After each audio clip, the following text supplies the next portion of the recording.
our viewers and players. And now let's go ahead and check out our top 8 bracket for the day. It has been a long day getting to this point, but here we are at our top 8. And the first match in the top is going to be Jade Phoenix against Nick Demon, the 1 seed versus the 8 seed. Jade Phoenix on Stone Scar mid-range went 6-0 in Swiss against Nick Demon, who is 4-2 on Stone Scar mid-range, locking his position up. And the next match, which is what we will be featuring, we have Try Courage versus Grizzly. Try Courage on Felon Control, as we just saw a few moments earlier. And he will be playing Grizzly, who is 5-1 on Stone Scar midrange. There are your 4 and 5 seed. We have Zanric on Burn Queen, who went 5-1, against James, who went 4-2 on Traditional Armory. Also got to see him just prior to this round. And for our final seeds, the 3 seed going to Ski J. The Ski J on Blue Combry, 5-1, will be facing Alunga, our 6 seed, who is on Stone Scar Sacrifice on 5-1. And I am excited that a Stone Scar Sack deck made it in. Yeah, we got a Stone Scar Sack, a Burn Queen. We have a couple of Stone Scar midrange lists and a lot of other variety there. I think there's a lot of good stuff in addition to the Stone Scars making it into the quarterfinals, and it's exciting to see where those end up. I'm especially excited to see more of Try Courage's Felon Control list, so it's good that we're featuring this match. Yeah, it is good that we're going to get a nice feature. I'm always excited to see the Felon deck get played out. So I am happy to see Try Courage bring in his nice little brood list. The update to Felon Control definitely seems to have made some improvements. Definitely like the Shadowlands Feaster. And while the Stray from the Shadows are in the sideboard, they are still present in the deck nonetheless. A fun and challenging tournament deck with a lot of skill that is required, but also a pretty reliable and interesting deck overall. And we're finally jumping into the game. Grizzly has a really nice opening hand, I would say. He's considering this pretty carefully but I think with that champion on curve, you probably want to keep that. Champion on curve and Quarry to follow it up. Another great card out of these Stone Scar mid-range decks that we've been seeing a little bit of. Yeah, if you have a hand with your Quarry in it, you know you're probably going to get something good to replace it, or at least get yourself cycled through into your better cards. Getting a cheap Infernal Tyrant seems like a pretty solid deal for Grizzly. Yeah, Infernal Tyrant coming down on 5. This is the power of Quarry that we've been mentioning throughout the day, is just having this really, really excellent ability to accelerate your curve past what it normally would be. It's kind of backwards acceleration. You're not really accelerating your power, you're just decreasing the cost of your cards, which in a roundabout way is like a form of... I feel like Grizzly made a costly error there, not playing his 3rd Fire Sigil out, or not playing in a way that he got 3 fire on 3. He ended up losing his champion to a Suffocate, which is really not what you want to do against the Felm list. That champion is a really crucial card for pushing a lot of damage. Yeah, I would agree. I have to consider, given how skilled I would say both these players are, definitely having great runs today. I'm wondering if Grizzly actually purposely let the champion get eaten, thinking that he would rather it die to the Suffocate than the Statuary Maidens, because it seemed to me like it was a very conscious decision on his part to play the Statuary Maiden as a 3/3. It's quite possible, but yeah, Champion of Chaos is hard to deal with on 3 if you don't have the Death Strike. I think I'm still in favor of trying to get the Suffocates used on other things. Since he's got Infernal Tyrant here on 5, there's a lot of things that you want to target with Death Strike, and that means getting those out of his hand might actually be more. Grizzly's not pushing damage, so he's pushing Statuary Maidens for value. Yeah, which is decent here, although I kind of would have liked to have seen that Infernal Tyrant come down. I was liking it as the turn 5 play with the board clear. You have the Cudgel next turn to back it up. Just put down the big 6/6 and really put Try Courage in a situation where he has to have a removal for that. And Death Strike is one of the only cards that can really handle that in his deck. Yeah, Grizzly has a big Statuary Maiden, and he's going to get a lot of card advantage out of this. So he's aiming to sort of outlast Try Courage in a way that you don't usually see the Stone Scar mid-range deck try for. This could turn out in his favor. If he attacks with Statuary Maiden here, he can torch and get the damage he needs in. So he is winning out on card advantage in this fashion. Yeah, he is. And it's interesting, Tricourage deciding not to make the block, figuring that the staff might survive, but obviously we see that it is going to, unfortunately. And Grizzly getting down this 5-5 Champion of Chaos that's going to start picking away very, very quickly. And Tricourage in a bit of a tricky situation now. Really have any good ways to trade. Yeah. He plays the Black Sky Harbinger down. That'll get him some health back, but now he's just kind of out of useful cards. And Statuary Maiden and Champion are still very large threats that can only be dealt with single target removal. So, with a third card that once again can only be dealt with by Permafrost, or Grizzly just has so much pressure. It's going to be really hard for Tricourage. Yeah, Tricourage is looking for Witch here. His basically only out at this point is to find a Witch and then have the Witch Lightning Storm. And we saw Grizzly let Tyrant because he felt pretty safe on the board seeing the Black Sky Harbinger coming down, that he didn't feel like there was a Witch hanging around. And because of that, he has already pushed an incredible amount of damage. And we even see him with the Suffocate off the top of the deck cleaning up the Black Sky Harbinger. And now Tricourage he's in a tricky situation. This is going to come down to Witch or bust. And not finding Witch there means, yeah, he is going to bust there. And that will go ahead and do it for the first of our best of 5. Just a reminder to all the viewers, this is best of 5 format in the top 8 with sideboarding after game 2. So we should immediately see players jumping back into the second game, right? Yeah. So looking at the sideboards, what have we got coming in from each? Tricourage typically builds his sideboards out ahead of time for these lists, so we may not see what kind of cards he changes until we the game. But there are a lot of potential options. Yeah, we will see sideboarding next game. So this will be just their regular old decks here in game 2. So okay. not going to be it was after game 1. My bad. No. That's how it did work. So you aren't too far off, but that was a rule change for 3. Due to popular demand, we decided to have sideboarding after game 2 and the top 8 instead of game 1. So we're going to get another dry run at this and see who can come out ahead here. Grizzly up 1-2-0 over Tricourage. Okay, Suffocate and Annihilate here look like pretty good, solid choices. Could actually get a lot of good stuff out of Grizzly's hand. Once again, Suffocate can pick up a Champion of Chaos if it's played out too early. And that's a pretty good swing for Tricourage. Yeah, and he very likely will pick this up based on Grizzly's play last time around, and he does, in fact, go ahead and drop the Champion. So we're going to see the Suffocate on this one, and we see a Death Strike picked up for Tricourage, which is nice because that will most likely answer this next Champion that's coming down as a 5-5 instead. Yep. Yeah, it looks like Grizzly's losing out on pressure, but he's still got the Statuary Maiden and potentially can keep that for later play. Yeah, Tricourage unfortunately missing his power drop. Not going to be able to get the Death Strike in here quite yet. So we are going to see a bunch of damage come pushing through from this Champion for at least a turn. It's not good to miss a beat against these Stone Scar decks. Champion of Chaos is simply too big of a clock at 5. He just gets you down so low that it's actually very, very difficult for you to recover. Yeah, and it's definitely become a very difficult situation for Tricourage. He did hold a Death Strike, so he's going to have his option here, and he definitely will take the Champion of Chaos since he can annihilate. But in the meantime, he is still under a lot of pressure. Taking quite a bit of damage. The Staff of Stories isn't going to help him for health gain because we have that Furnace Mage in Grizzly's hand.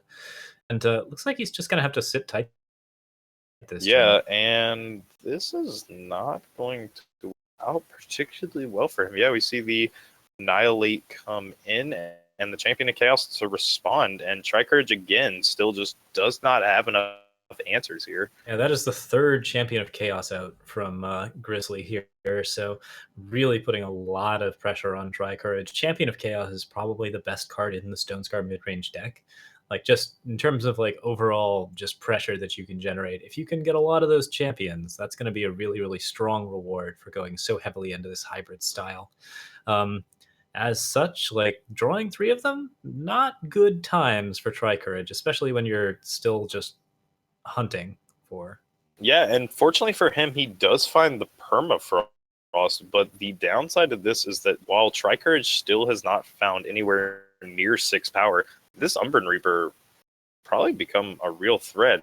Or honestly, the Furnace Mage might just go ahead and break the attachment off and start pushing for damage. We'll see how Tricourage or Grizzly rather is feeling here.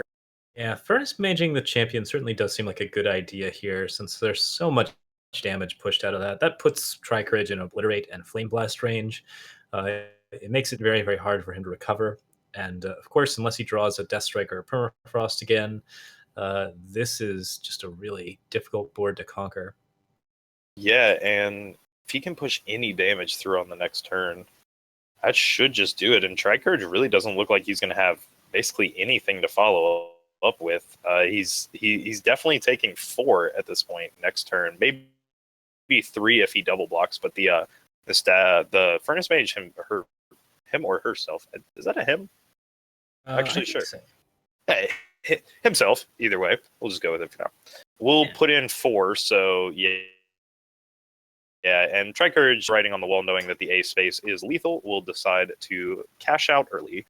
Very quick 2-0 for Grizzly, securing the game with that rapid fire Stone Scar mid range list. But we now are moving into game 3, so looking like there's going to be some decent options to take this back now that the sideboards come in.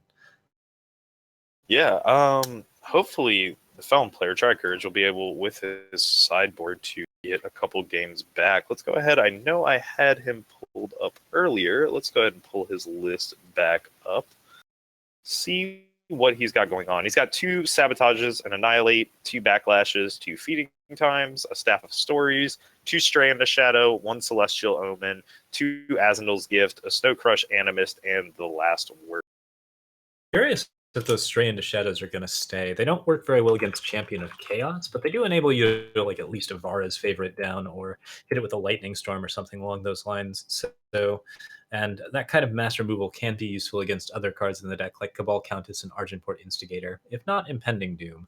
So they're like, oh, I don't think there's an Impending Doom. Sorry, I'm looking at the wrong list.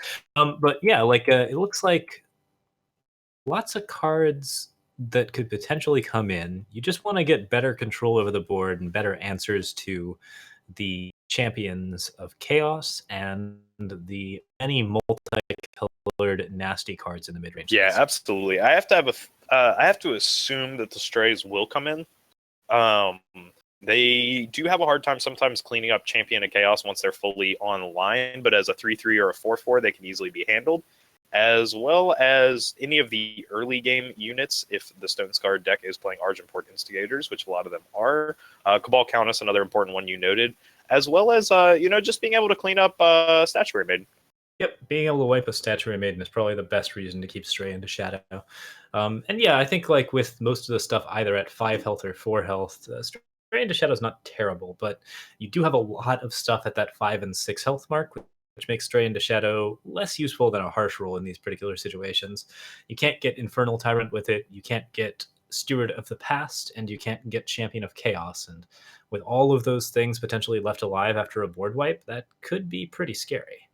Yeah, it definitely could be. Also, good to note that Stray into Shadows, the minus health from it is a permanent effect. So that will affect Dark Returns that Grizzly wants to play since he is playing Dark Returns in the board. Yep, it does shut down the Umbran Reaper permanently, which is useful if you want to. The Umbran Reaper, I think, can be played for the -5, but you cannot play it as a unit. Yeah, we see Grizzly with an interesting hand. Decide in Azendal's Gift, which is a pretty solid card against control, although based on how his first 2 games went, I don't really think he needs to take a controlling route in this matchup. Yeah, it's nice to shut down like the late game card draw so that you can force out those flame blasts early and just make sure that they basically just don't have the extra oomph that they need to get over the top. But Tricourage definitely needs to manage the early game most of all. Yeah, he really does need to manage that early game. And got a little bit of a slow start. Like the Steward of the Pass will hold the ground on turn 4, and the feeding time can up one of these champions. But since Grizzly was on the play and he's going to get to drop this Death Strike next turn if the Steward gets played, I'm inclined to believe Grizzly's in a fairly good position here. Yep, he got the good curve out, which is Argenport into champion. Having to play the champion again without the bonus there and making it suffocateable is rough, but Argenport Instigator tested the waters there and found that it was safe to go in. So at this point, like, Tricourage just doesn't have a lot of good options. If Grizzly doesn't get his next Shadow here, then Steward of the Pass can hold the board for one turn. But with the Death Strike, that's going to be a lot of damage being pushed, and Tricourage is now in a really, really scary position. Yeah, and I think Grizzly needs to commit one of these champions down the board, and he does. And he's just pushing very fast lethal, and I think Tricourage is just done here. I Yeah, don't this think. is the third champion. His only top deck is Stray into Shadow, I think. Yeah, and he doesn't find it. So yeah, he's just going to unfortunately lose this game here. Going to be able to clear up one of these champions, but Grizzly holding the double torches in his hand is going to make quick work of Tricourage in the third game as well. Far too 3 torches. Ouch. I would almost just try to close lethal with those, but Yeah, he did just draw straight triples that game. Triple champion to chaos, triple torch. Turns out when you're playing Stone Scar, triple champion, triple torch is pretty good. You can count to 25 very quickly with those numbers. Well, not a good matchup for Tricourage. I believe that's a 3-0 for Grizzly. And yeah, just some really disgusting draws from Grizzly on that one. I don't think I've seen triple champion played twice in a tournament. That's pretty crazy stuff. Yeah, that was really weird, but as things play out, unfortunately, yeah, Grizzly just taking it over Tricourage 3-2-0. But that is going to do it, I think, for us for the moment. Not a whole lot I can really say about that matchup. It was just pretty brutal. Grizzly hitting Champion of Chaos on 3, and when you're playing Stone Scar, that's what you want to do. Hit Champion of Chaos on 3 every single game, and most of the time it was very, very beneficial. Sometimes it 8 suffocates, but for the most part, like that was a pretty good series of opening hands from him. And Tricourage's deck just didn't have enough of a way to slow the deck down. Like with 2 permafrosts and strikes as the only options against those mid-range threats. There just wasn't really a lot that he could do early on to affect the board with those Champion of Chaoses down. So probably needed like more permafrost on the side. Hard to say if there was a good answer for Tricourage there, and definitely just didn't end up going well for him. Yeah, maybe some permafrost would have helped out in the matchup, but either way, it's unfortunate. Tricourage just couldn't do anything there. We really just saw the power of Stone Scar just kind of running over every other deck right now with those very quick games. But nonetheless, a very good showing. Tricourage's deck showed very well against previous like Armory decks and the slow control stuff with Champion of Cunning and Black Sky and Shadowlands Feaster. Lots of like really, really good cards for that mid-range matchup, but that Stone Scar deck was just a little bit faster than that. yeah, it was a crazy game. But I think that will do it for us for the moment, folks. We will be back in just a few minutes with the semifinals. See you then. We see the torch hanging out in hand as well as the Pyro Knight, both going to cause headaches for Red World in the future, probably. If Francois wants, he can pop the Statuary Maiden down here, but it looks like he's preserving it, just making sure that he's not going to get blown out by a harsh rule. Attacking with both units in and getting a trade for the Iron Thorn. The Pyro Knight here allows him to get a little bit of extra pressure, and he does have the 6 power necessary to make that happen. Yeah, he does have the power indeed, although Red World not in a terrible position anymore. He's kind of managed to stave off that aggression now that he's been able to ground the Drake. And we know Francois is hanging out with the Power Torch and Statuary Maiden. So we will see if he can find some combination of those cards where he can push around this. I have a feeling we'll see a Desert Marshal come down on this Soulfire Drake. It seems pretty inevitable, yeah. Pyro Knight can become big enough to threaten the Sandstorm Titan, so if Francois wants to, he could end up doing a little bit more, but he does get the Charchain Flail, which allows him to would allow him to effectively kill this Sandstorm Titan if it weren't for the fact that the Desert Marshal is in hand. Instead, Yeah, it looks like he's going to get a Desert Marshal to the face and an effective 2-for-1 from Red World. yeah, that Or actually 1.5-to-1. yeah, works out pretty well for Red World there. And now that he has the Copperhall Bailiffs, he can also just make these make the units on Francois' side small enough that he can really start pushing through with this Titan and even these Copperhall Bailiffs next turn. Yep, looks like there's a lot of decent aggression here. The Pyro Knight still gets to become big, but not big enough to deal with Sandstorm Titan, which means that Francois is going to be on the defensive for a couple of turns. If he gets his Umbran Reapers, that'll allow him to push a little bit more damage through. I think overall, he's just got to get rid of this Sandstorm Titan somehow, and not having an answer to that right now could be pretty critical. Yeah, no Obliterate or Annihilate to be found, though we do see a Steward of the Past come down, so that will start stalling the board for Francois. Red World is pretty decentralized from attacking in board state. The Steward hanging out to clean up. Yeah, neither player really wants to move here, and usually that favors.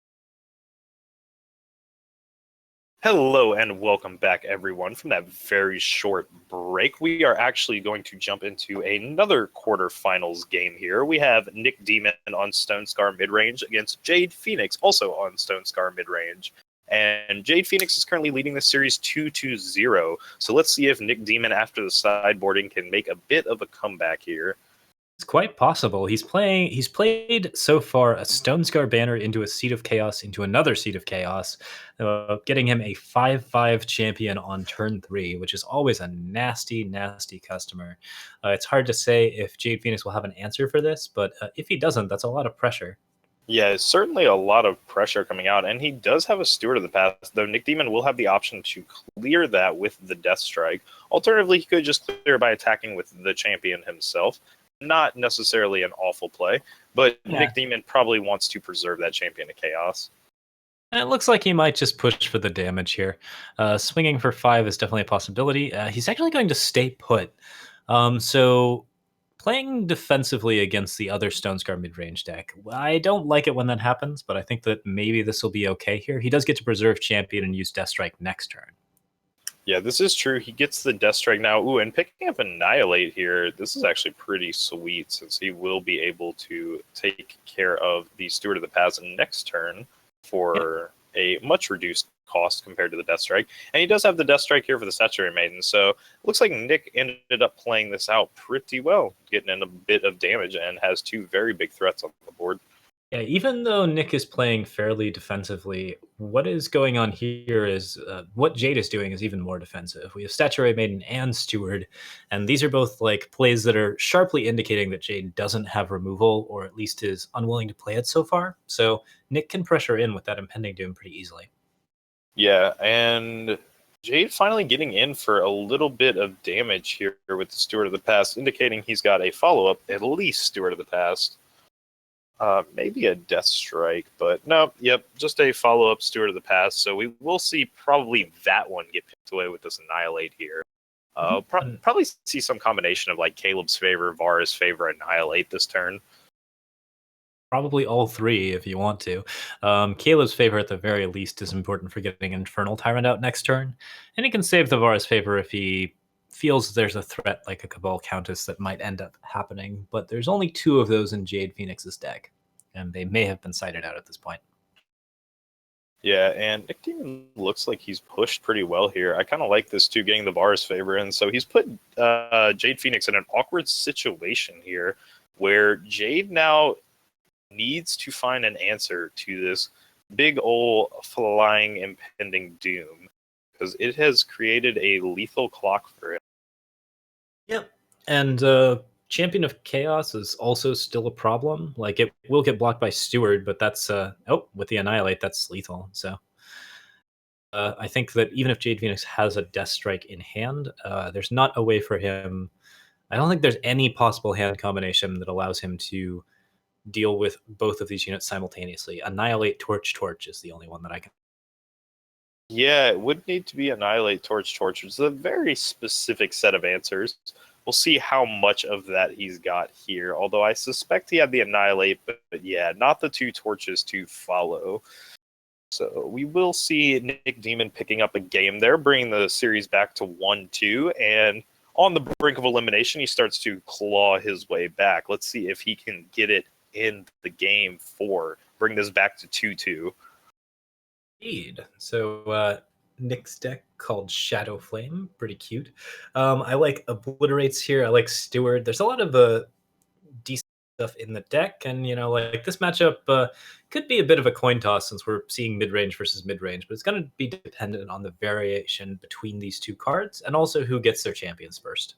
Yeah, as well as who goes first. So Nick Demon winning the coin toss, getting to go first here. It's going to be very nice for him. He's definitely going to want to be on the play in this matchup. It looks like both players are playing a sizable amount of Statuary Maidens, 4 of each for Nick Demon as well as Jade Phoenix. I think those cards are less useful against this particular matchup, but it is nice to shut down your enemy's Umbran Reapers and Soulfire Drakes. So having access to those cards is pretty good on the defense and not as good on the offense. Yeah, certainly not as good on the offense. And we see Jade Phoenix suffocating away this Argenport Instigator, and that's going to be a little awkward for Nick Demon, we see. Although instantly not nearly as awkward, picking up a Champion of Chaos right on time. Going to go ahead and slam that one down. Yeah, a 4/4 that really just can't be answered on 3. This is a lot of pressure for Nick Demon to be putting out, and since he's got some really good follow-ups on 4 and 5, I think he's in very good shape at this point. Yeah, although we do see Jade Phoenix with a Champion of Chaos of his own. Nick Demon playing Statuary Maiden first. I like this play. It makes it very, very hard for Jade to trade. Yeah, this definitely makes Jade much more weary to trade, and in fact, he elects not to trade there, probably until he can remove the Statuary Maiden. Hopefully this turn. Otherwise, the Statuary Maiden may become a very problematic card for Jade. If he elects to tech in, then there could be a trade, but he has the Death Strike available, so he's going to attack for 4, and now it's just going to be beats versus beats. Yeah, now we're just going to see who can actually establish the better clock, and Nick Demon definitely has a lot of ways to recover once he hits his 5th power. 2 Umbran Reapers, and on 6th power, he's got the Infernal Tyrant, so he definitely can gain a lot of his life back and swing the race in his favor, but it'll come down to what Jade Phoenix is holding. Since Jade Phoenix can just as easily have these Umbran Reapers and keep the life total essentially stagnant. Yeah, Umbran Reaper versus Umbran Reaper is about fine, but Jade really needs to be playing down Steward or Statuary Maiden to make sure that those Umbran Reapers don't get across. I think here we have a decent trade of Champion for Steward, and this puts Nick Demon in the lead as far as the cards are concerned. Yeah, this does put him in the lead, and it's going to work. Yeah, I think this is going to work out nicely, getting that Champion off the board. Champion is just such a threatening unit in this matchup. Being able to have the 5/5, essentially what reads unblockable, is just so threatening most of the time. And unfortunately for Nick Demon, not hitting his 5th power here. So he's got a handful of gas once he finally draws that 5th power, but no way to play it in the meantime. Yeah, it's a real shame. Jade Phoenix used his Vara's favor, meaning that there's a lot of open space for those Umbran Reapers to be played, and they're a really, really strong card in this matchup. Another Vara's favor coming out from Jade. I'm not sure that he needs that 6th power for anything, but that might cost him later on as the Umbran Reapers come down. Yeah, we'll see if it ends up hurting him later.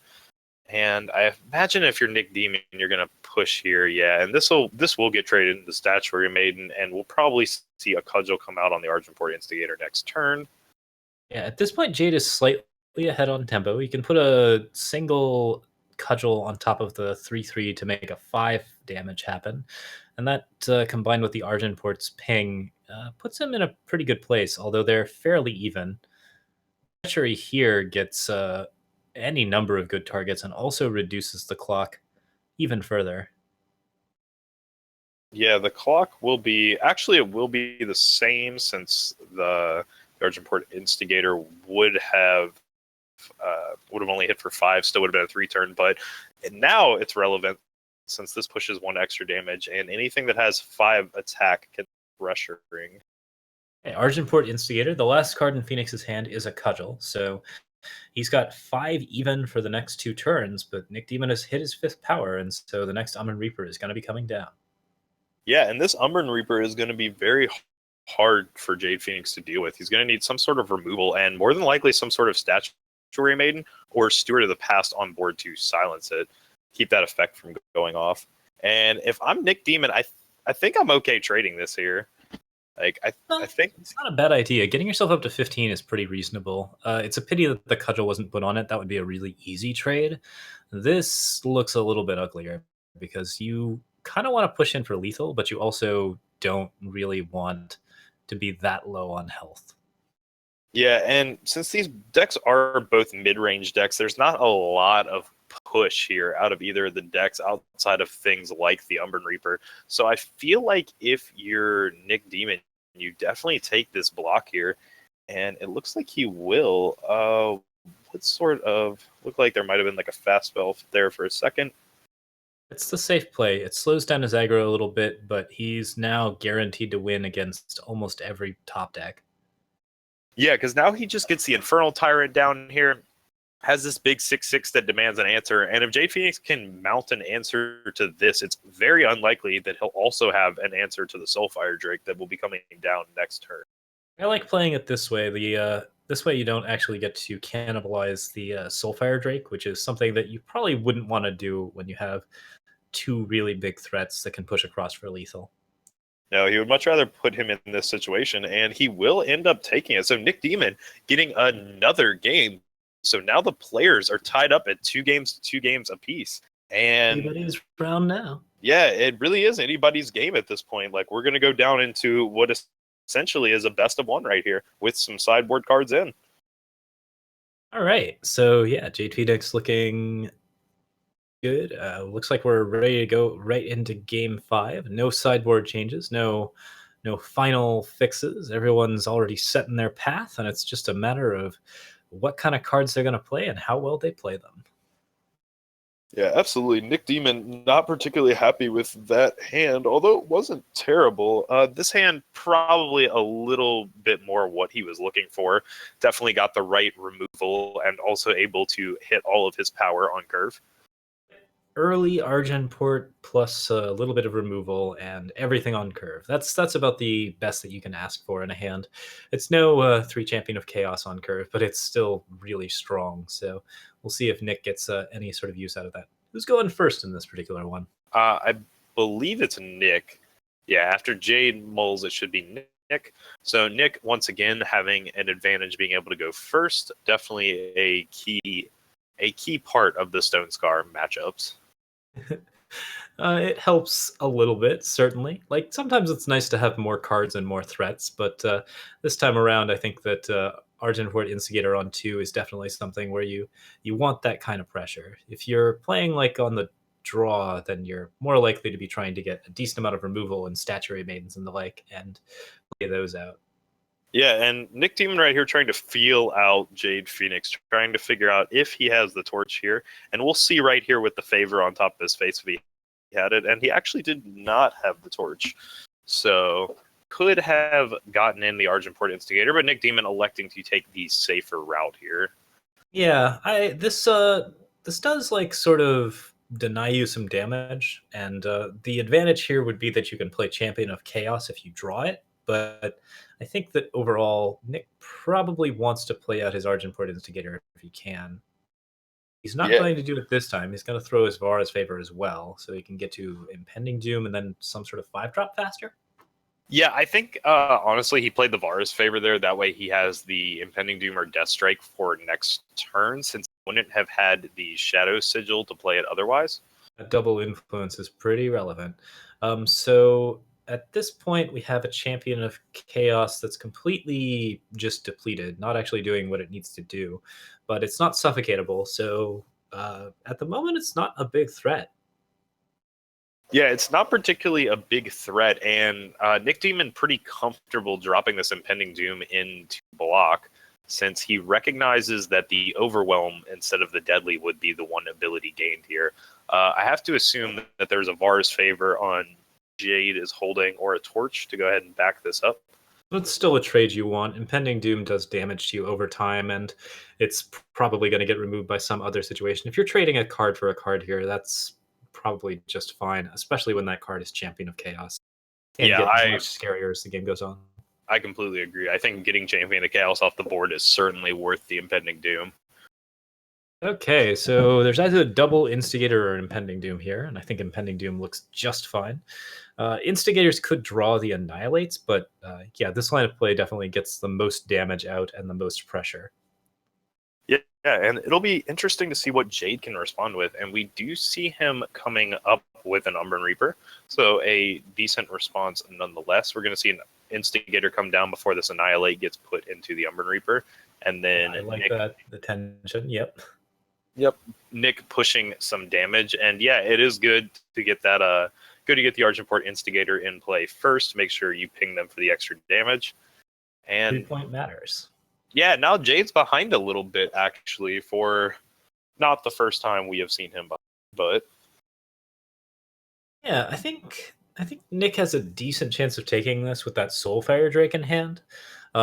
There wasn't an Annihilate for the Impending Doom, and we certainly haven't seen one yet. So it seems like Soulfire Drake is probably going to be such an important push for damage here. yeah, I have to imagine there's a Death Strike floating around in Jade's hand. At least a Death Strike, maybe just an Annihilate. But there will be some sort of removal, I have to imagine, here on one of these. Or not. Wow, Jade's hand must be very slow or very flooded to just be eating 10 damage a turn right now. Yeah, he could be holding on to like a Steward of the Past and a removal spell, and like wanting to wait so that he can not get wrecked by the Soulfire Drake. But that's so much damage that it's actually going to be really, really hard for him to recover. Oh, Stone Scar Maul. Yeah, and we see Stone Scar Maul coming down, and we see the Nick Demon throwing the well played. Not sure if what he exactly meant by that. If he meant I'm pretty sure I've got this game, or well played with the hammer. But it definitely is looking like Nick Demon has this. It's going to be very difficult for Jade Phoenix to actually stick something live. Yeah, he could throw another Stone Scar Maul here, but he still has to deal with the Statuary Maiden, and Vara's favoring himself probably indicates that the game is over. Yeah, indicating that he recognizes he has lost, and Nick Demon is going to get it, it looks like here.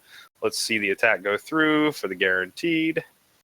Oh, a very solid comeback. From a 0-2 position, Nick Demon has taken this game to a 3-2, and yeah, looking pretty good. Yeah, So he'll be in the semifinal matches. absolutely. Nick Demon able to claw his way back in there all the way from the depths of hell at 0-2 and bring it back 3-0 on the other side. So looks like maybe his sideboarding plan worked out well, or maybe he just drew a little bit more favorably. Either way, though, able to bring it on home and advance himself to the semifinals. An impressive performance, and we're looking forward to seeing him in the semis and the finals, maybe the finals. Yeah, absolutely. We will definitely see him in the semifinals. But for now, we will go ahead and take a short break now that I think all of our quarterfinals games are done. So we will be back in just a few minutes with the semifinals. You see him?